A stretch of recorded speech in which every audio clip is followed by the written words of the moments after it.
Hello friends, welcome to PCS point. व्यक्ति विशेष में हम लोग ने इससे पहले दो व्यक्तियों को कवर किया था। आज हम लोग सुभाष चंद्र बोस को देखेंगे। एक्चुअली सुभाष चंद्र बोस जो थे, उनका जन्म 23 जनवरी 1897 को हुआ था। 23 जनवरी 1897 को हुआ था और इनकी मृत्यु 18 अगस्त 1945। एक्चुअली ये एक्यूरेट नहीं है, इस पे बहुत सारा विवाद है। ये भारत के स्वतंत्रता संग्राम के एकदम अग्रणी नेता थे और सबसे लगभग बड़े नेता थे। द्वितीय विश्व युद्ध के दौरान जो अंग्रेज़ों के खिलाफ लड़ने के लिए उन्होंने जापान के सहयोग से आज़ाद हिंद फौज का गठन भी किया और उनके द्वारा जो दिया गया जय हिंद का नारा था वो पूरा सर्वमान्य फेमस है एकदम। साथ ही साथ तुम मुझे खून दो मैं तुम्हें आज़ादी दूंगा का नारा उनका था, जो उस समय सबसे अत्यधिक प्रचलन में आया था। जैसा कि आप जानते हैं, भारतवासी उन्हें प्यार से नेताजी कहते थे। ठीक है, चलते हैं आगे, इनके बारे में और बहुत सारी बातें जानते हैं। सुभाष चंद्र बोस का जन्म जो हुआ था वो 23 जून 1897 को हुआ था और जहाँ पे इनका जन्म हुआ वो उड़ीसा के कटक नाम के स्थान पे हुआ था। ठीक है, और इन्होंने इंग्लैंड में इंडियन सिविल सर्विस का जो एग्ज़ाम होता है, वो इंडियन सिविल सर्विस का एग्ज़ाम जो है इंग्लैंड में इन्होंने पास किया था। ठीक है, और इनके जो राजनीतिक गुरु थे वो CR दास थे, यानी कि चित्तरंजन दास थे इनके राजनीतिक गुरु।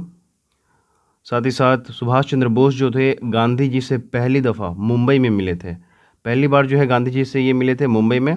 महात्मा गांधी ने इनको जो था देशभक्तों का देशभक्त कहा था। सुभाष चंद्र बोस को गांधी जी ने देशभक्तों का देशभक्त कहा था। ठीक है, और सुभाष चंद्र बोस जो हैं 6 जुलाई 1944 को रंगून रेडियो के माध्यम से जो है महात्मा गांधी को राष्ट्रपिता कहकर पहली बार इन्होंने ही संबोधित किया था। और अभी जो राष्ट्रपिता की ख्याति महात्मा गांधी को है वो सुभाष चंद्र बोस ने ही 6 जुलाई 1944 को रेडियो रंगून से दिया था। ओके, आगे चलते हैं। बोस जो थे ऑल इंडिया यूथ कांग्रेस के अध्यक्ष के तौर पे 1923 ईस्वी में चुने गए थे। ऑल इंडिया यूथ कांग्रेस के अध्यक्ष के तौर पर सुभाष चंद्र बोस 1923 ईस्वी में चुने गए थे।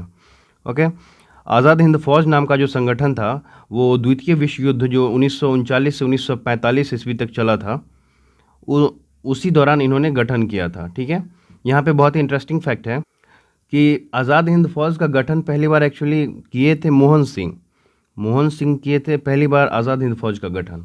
ठीक है, और इसका टाइम था 29 अक्टूबर 1915 ईस्वी। 1915 ईस्वी में पहली बार आज़ाद हिंद फौज का गठन मोहन सिंह द्वारा किया गया था। ठीक है, मूल रूप से यह आज़ाद हिंद सरकार की सेना थी और जिसका जो एम था, मेन लक्ष्य जो था वो था अंग्रेज़ों से लड़कर भारत को स्वतंत्रता प्रदान करना। ठीक है, जब ये दक्षिण पूर्व एशिया जो था, जापान के सहयोग से नेताजी सुभाष चंद्र बोस करीब लगभग 40,000 जो है आपको सेना लेकर के जिसमें भारतीय स्त्री पुरुष थे और उनको प्रशिक्षण दे करके उनको गठन किया और उसके बाद उनको ही आज़ाद हिंद फौज के नाम से मतलब नाम दे दिया। ठीक है, उसी के पश्चात जो है आज़ाद हिंद फौज का जो आपको कमान था वो इनके हाथ में आ गई। और साथ ही साथ इन्होंने इससे पहले कहा था कि यह आशा करना बिल्कुल व्यर्थ है कि स्वयं अपना साम्राज्य अंग्रेज़ जो है हमें दे देंगे। हमें भारत के भीतर व बाहर से स्वतंत्रता के लिए स्वयं संघर्ष करना होगा। इन सब बातों से खुश होकर के, प्रफुल्लित होकर के जो रास बिहारी बोस थे, उन्होंने आज़ाद हिंद फौज की कमान जो है वो आपको 4 जुलाई 1943 को जो है इनके हाथ में सौंप दी गई।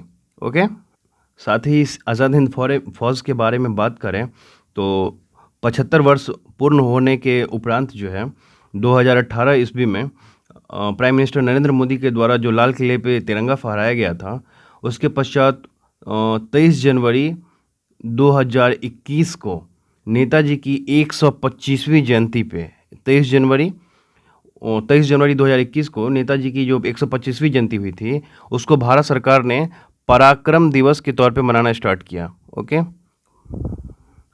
पराक्रम दिवस के तौर पे मनाना स्टार्ट किया। ओके, आगे चलते हैं। इनकी माँ जो थी वो प्रभावती बोस थी और पिता जानकीनाथ बोस थे। वो एक्चुअली पेशे से एडवोकेट थे, वकील थे। इनकी पत्नी इंडियन नहीं थी, फॉरेनर थी, जिनका नाम एमिली शेंकिल था। ये क्वेश्चन इंपॉर्टेंट बनता है, कभी कभार पूछा जाता है एग्जाम में। माँ जो थी प्रभावती बोस, पिता जानकीनाथ बोस और उनकी पत्नी एमिली शेंकल थी। ओके, चलते हैं नेक्स्ट पॉइंट की ओर।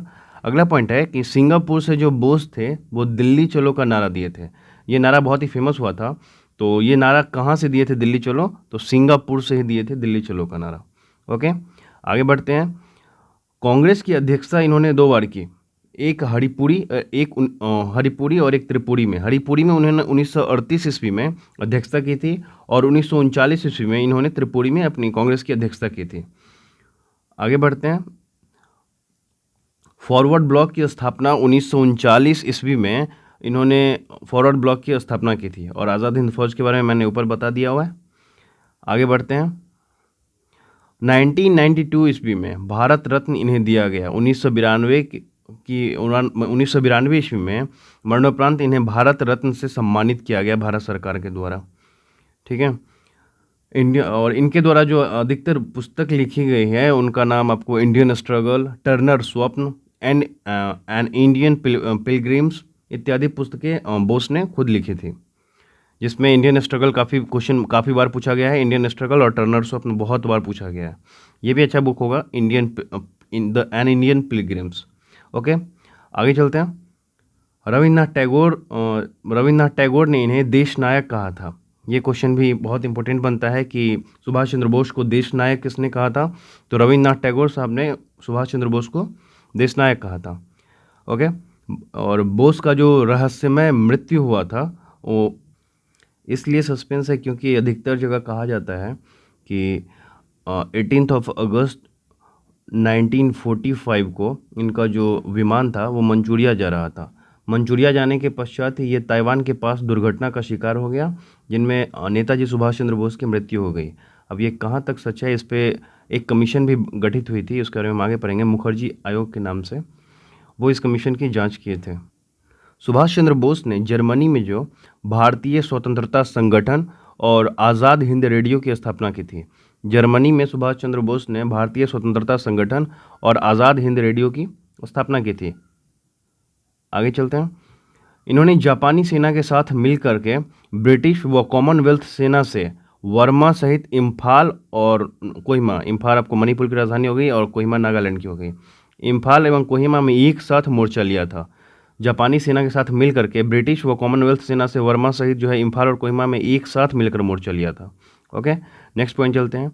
इन्हें सर्वप्रथम जो हुई थी जेल 6 महीने का कारावास इन्हें सर्वप्रथम हुआ था। 6 महीने का कारावास हुआ था इन्हें सर्वप्रथम।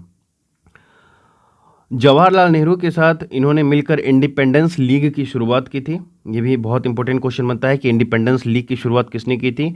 तो जवाहरलाल नेहरू और सुभाष चंद्र बोस जी ने मिल करके इंडिपेंडेंस लीग की शुरुआत की थी। ओके, आगे चलते हैं। सुभाष चंद्र बोस जो थे वो 3 महिला रेजिमेंट महिला सशक्तिकरण को हमेशा से बढ़ावा देते आए हैं और उस समय भी महिलाओं को इन्होंने कमज़ोर नहीं समझा था, इसलिए 3 महिला रेजिमेंट की स्थापना की थी, जिसका नाम था झांसी रेजिमेंट, नेहरू रेजिमेंट और गांधी रेजिमेंट था। ओके, आज भी सुभाष चंद्र बोस जी की मृत्यु का रहस्य जो है जस का तस बना हुआ है। सुभाष चंद्र बोस की रहस्यमय मृत्यु जो हुई थी उसके लगभग 2 वर्ष के बाद ही 15 अगस्त 1947 को देश आज़ाद हो गया था। देश ने नया स्वतंत्रता का सूरज देखा। एक तरह से कह सकते हैं कि सुभाष चंद्र बोस जी ने आज़ादी की जंग को अपने अंजाम तक पहुंचाया था। ठीक है, और लास्ट में स्वर्णिम बेला की भोर में स्वयं को अस्त कर लिया और अपने राष्ट्र को उदय कर लिया। मिलेंगे व्यक्ति विशेष के नेक्स्ट सेगमेंट में। Thank you so much.